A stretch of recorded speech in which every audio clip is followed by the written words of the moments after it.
Brett was the class clown. He was fun-loving, had, I don't know, hundreds of friends, loved his sport, loved his family, loved his mates, and just loved having a good time, an ordinary 21-year-old boy. Brett was holidaying on the Murray River with his mates, and unfortunately one of his mates decided to ride a push bike down the boat ramp, and he knocked Brett over at the bottom and he fell and hit his head.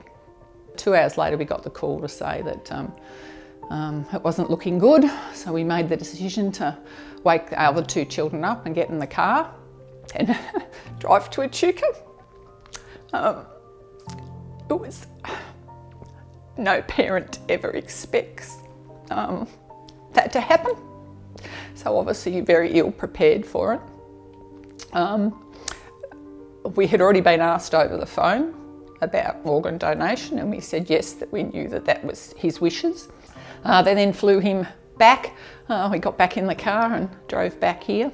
So we then went through the process of that, the sitting down and asking questions. That itself can be very hard. There were things we'd never thought about. Well, yes, Brett had said he wanted to be an organ donor. We hadn't thought to ask anything else. We didn't know what to ask. We didn't know about the questions that would be asked at the time, or that process from there on in. He was a really selfless person, so I'm sure he would be proud of the gift. He saved 3 people's lives. Donor Heroes Night is fundamentally run by Donor Families Australia, which is a totally unfunded peer support people of families that have donated their loved ones' organs. And during the organ donation process, we tend to talk about the register, we tend to talk about recipients and what a wonderful thing is we've saved their life, but we don't do much about acknowledging the donors for the selfless gift they gave and their families for the decision that they've actually supported, because the process can be quite hard on families. So we decided that we would run a campaign or a celebration to celebrate our donor heroes by leaving our lights on the night of the 18th of May.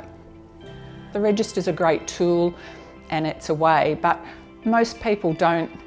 Most people's discussion will be, oh yes, I want to be an organ donor, and that's as far as they go. For us, we wished we knew so much more information so that when we were in that situation, we had something to draw on, some knowledge. We'd like to know more about the process, the questions we would be asked, time frames that we'd done. We didn't know there were 2 pathways to donation. All of those things may make the decision at the time for families much easier and less traumatic. We have a beautiful garden outside that Brett's friends built for us. He was a landscaper, and like 21-year-old, he was always going to do the garden for Mum and Dad. So the boys built that for us, so that's really special. He had a love of Bali and Thailand, and it's a nice place to remember.